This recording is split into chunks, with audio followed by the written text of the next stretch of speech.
Welcome to Against the Spread. You know the deal. Us at Sportsnet go to you via YouTube to give you some NFL picks. Hopefully you listen. Hopefully you make some money, or at the very least, stay in your survivor pool. But this is a very special edition. It's a big week. For you. As you can see, he's wearing the underdog t-shirt. Although they're underdogs no more, who cares about Andrew Luck and him coming back? Carson Wentz is back for your Philadelphia Eagles. This game is all about the return of Wentz, is it not? For sure. Yeah, I mean, he changes everything that the Eagles do. Foles was good, and I'll love Foles till the end of my days for what he did in Philadelphia, but Wentz changes what they do on offense. His mobility, his arm is better, and he's going to bring new life to this team, who need it after a pretty disappointing showing last week. He's brought some life to the betting line. The line has moved. It's now, now 6.5. Yeah. The public still with the Eagles. I'm actually going to take the points and go with the Colts, but why do you like the Eagles at such a big number? I like the Eagles because there's some big questions around the Colts. The Colts defense was really good last week against Washington, but there's definitely some question marks there. And the Eagles defense had an off day last week. They didn't get after Fitzpatrick the way that they usually get after quarterbacks.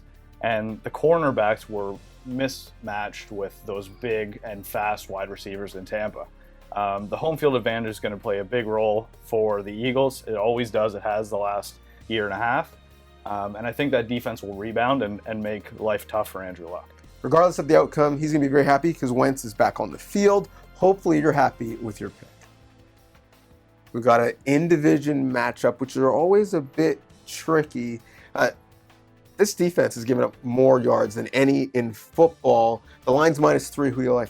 I like the Falcons, and I guess I like the Falcons because of the home field advantage, but there are a couple other reasons too. They bounced back nicely on offense last week. Matt Ryan accounted for all the touchdowns, all 4.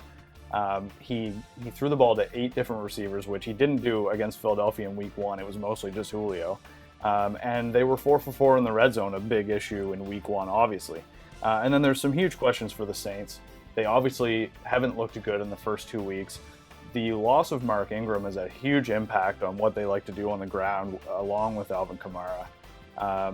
And they just haven't looked like themselves. So I like the Falcons here. These games have been close over the last 5 years in Atlanta, so I'm going to go that way.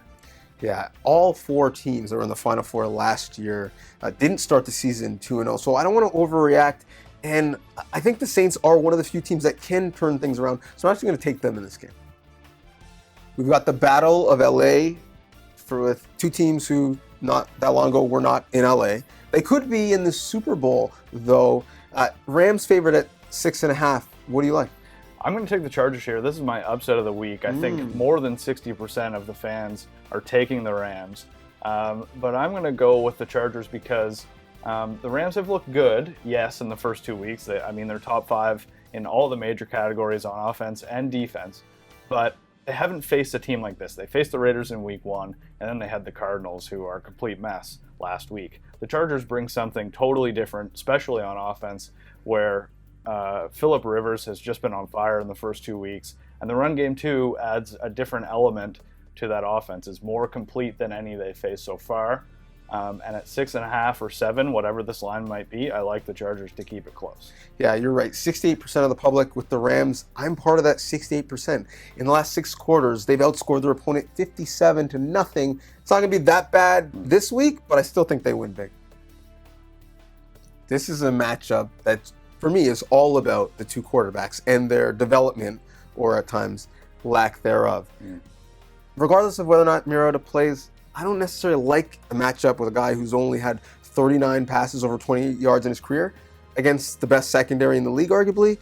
I love the Jags at 6.5. Do you? Yeah, it's almost a no-brainer to me based on what the Jags did last week against the best quarterback in football. Now you come up against a team that doesn't even know who their starting quarterback is at this point in the week, and they really took it to the Patriots. They overwhelmed them in ways that we haven't often seen over the last couple of years. And the Titans last week had to resort to fake punts, and they needed a last-second field goal to beat the Texans. I really don't see how they keep this close against a Jags team that not only looked good on defense, but like Bortles might have had the best game of his career last week. And he did that without Leonard Fournette since 2017. In 3 games without Fournette, he's won all 3, 5 TDs, 0 interceptions.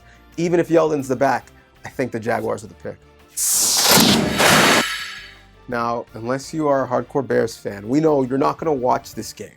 But we're going to talk about it because, to me, the line really doesn't make a lot of sense. Only 6 points are the Bears' favorites. I know it's in Arizona, but does that make sense to you? It doesn't. And because it doesn't, I'm going to make it my lock of the week because the Cardinals have just been terrible. Last week, they only managed 5 first downs, which is a pathetic number. Sam Bradford hasn't been able to do anything on offense. And it really surprises me they haven't made the move to Josh Rosen yet. But on the Bears side of it, we saw on Monday night what they could do on defense, and they really made Russell Wilson uncomfortable, and they sealed the game with a pick 6.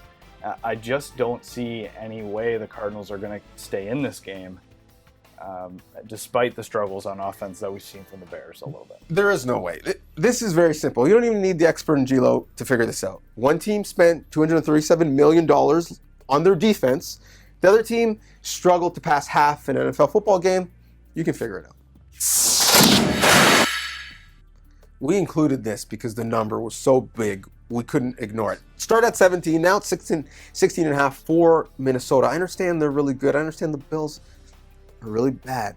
But do you hate this number as much as I do? Do you hate this as much as you hate Bills Mafia? If I had the choice, I would definitely stay away from this game because the line is so big. We don't know what could happen late in the game in garbage time. We saw it against the Chargers with the Bills last week.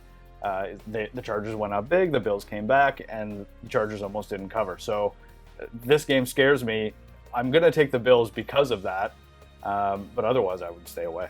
I agree. There are too many variables where this line makes no sense. Cousins get hurt on the first play of the game. The Bills could have a kick return to start the game and get into field goal range or score, and then the line blows up.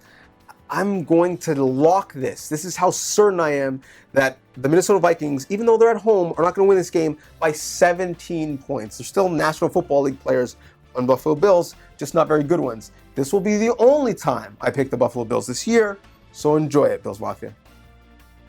If you actually take any advice that we give you to heart, let it be the Survivor picks. We were undefeated last week, and I feel really good about our picks this week. We're going to do it again.